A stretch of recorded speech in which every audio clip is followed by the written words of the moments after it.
बिस्मिल्लाहिर्रहमानिर्रहीम। जी, मैं हूं मोहम्मद आसिफ चौधरी और एक एलिजिबिलिटी सर्टिफिकेट मैंने शेयर किया था सोशल मीडिया पे, जो कि FBR के पोर्टल पे अब आ गया है। तो एलिजिबिलिटी क्राइटेरिया या एलिजिबिलिटी सर्टिफिकेट क्या है?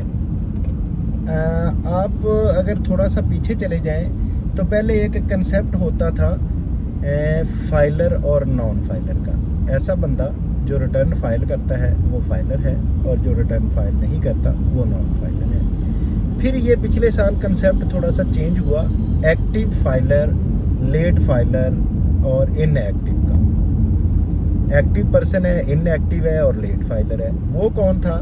जो ऑन टाइम रिटर्न अपनी फाइल करता है विद इन ड्यू डेट, वो तो एक्टिव हो जाएगा। जो अपनी within due date return file नहीं करता वो इनएक्टिव हो जाएगा।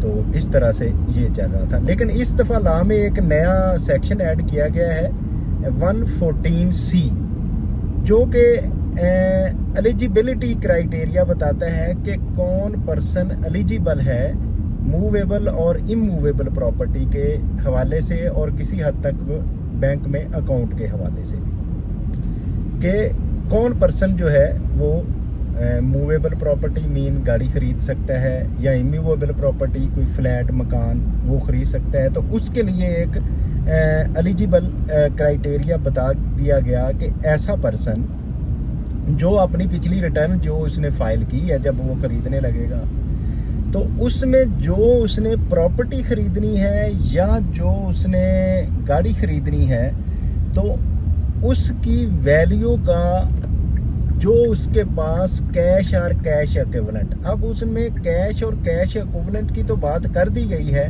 लेकिन वो सिर्फ क्या कैश में जो चीज़ें हैं उसके बारे में है, या बैंक में है, बॉन्ड्स हैं, या मसलन जिसको हम लिक्विड कैश कहते हैं वही है, या फिर उसके एसेट्स भी उसमें शामिल हैं। जैसे कि पहले उसके पास गाड़ी थी और वो गाड़ी बेच के नई गाड़ी खरीद रहा है, तो वो उसमें शामिल होगा क्या?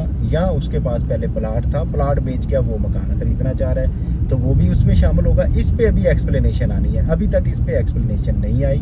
लेकिन वो जो है कि अगर वो उसके कैश और कैश इक्विवेलेंट को, अभी तक जो सिचुएशन है वो ये है कि उसके पास अगर 1 करोड़ तक के हैं, सपोज कि 1 करोड़ रुपया उसके अकाउंट में पड़ा हुआ है और उसने अपनी वेल्थ स्टेटमेंट में डिक्लेयर किया है, तो वो 1 करोड़ 30 लाख तक की प्रॉपर्टी को ख़रीद सकेगा, इमूवेबल प्रॉपर्टी को ख़रीद सकेगा, मूवेबल चीज़ को ख़रीद सकेगा। तो मैं समझता हूँ कि ये जो इसका है अपना एलिजिबल क्राइटेरिया का सर्टिफिकेट इस तरह से कुछ बनेगा कि उसमें सबसे पहले तो ऊपर दिया हुआ है कि इसके किस से आप ख़रीदना चाह रहे हैं। मसलन कोई गाड़ी मैन्युफैक्चरर वाला है उससे ख़रीदना चाह रहे हैं, या आप ख़रीदना चाह रहे हैं फ्रॉम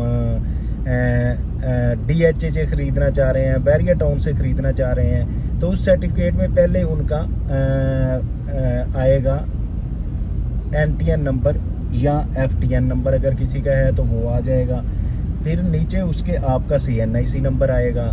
CNIC नंबर के बाद उसमें जो आप चीज़ ख़रीदना चाह रहे हैं उसकी डिटेल आएगी, और फिर कितनी वैल्यू की है वो आएगी। अगर जब आप वैल्यू भी उसमें वो कर देते हैं तो फिर आप उसके नंबर्स फिल करेंगे, तो अगर तो आपकी वेल्थ स्टेटमेंट में जो चीज़ें शो हो रही होंगी और उन चीज़ों का आपकी वेल्थ स्टेटमेंट में ज़िक्र होगा, तो देन क्या होगा कि आपको एलिजिबल सर्टिफिकेट मिल जाएगा। लेकिन अगर आपकी चीज़ें उसके मुताबिक नहीं हैं तो फिर एलिजिबल सर्टिफिकेट नहीं मिलेगा।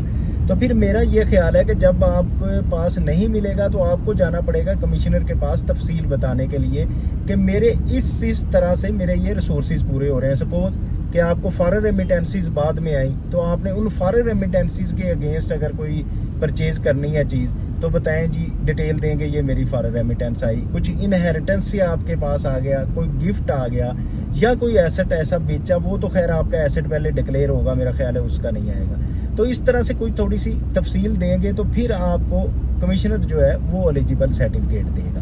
बहरहाल ये अब जो है एलिजिबल सर्टिफिकेट FBR के पोर्टल पे अवेलेबल है। उस पे जो मैंने आपको इन्फॉर्मेशन दी वो इन्फॉर्मेशन आप भरेंगे तो आप, अगर आपके एसेट्स में 1 करोड़ तक की कैश एंड कैश इक्विवेलेंट, जो कि अकाउंटिंग की डेफिनेशन के मुताबिक मैं कह सकता हूँ कि लिक्विड एसेट मीन जो है कि जिसको विदिन 3 मंथ आप जो है लिक्विड में कन्वर्ट कर सकते हैं, वो आती हैं। और अगर तफसील आ गई तो वो भी पता चल जाएगा क्या क्या चीज़ें हैं। तो वो आपके पास अगर 1 करोड़ तक की हैं तो 1 करोड़ 30 लाख की चीज़ आप ख़रीद सकते हैं, उसके लिए आप एलिजिबल हैं। तो उम्मीद है इस चीज़ को आप समझ गए होंगे और बहुत अच्छी तरह अंडरस्टैंड कर गए होंगे। लेकिन अगर फिर भी इसमें कोई आपको प्रॉब्लम फील हो तो कमेंट बॉक्स में कमेंट करें। और उम्मीद है कि आप इसको सुन के ख़ुद भी सीख रहे होंगे और दूसरों के लिए इसको लाइक कर रहे होंगे, शेयर कर रहे होंगे, सब्सक्राइब कर रहे होंगे। Have a nice day, thank you very much.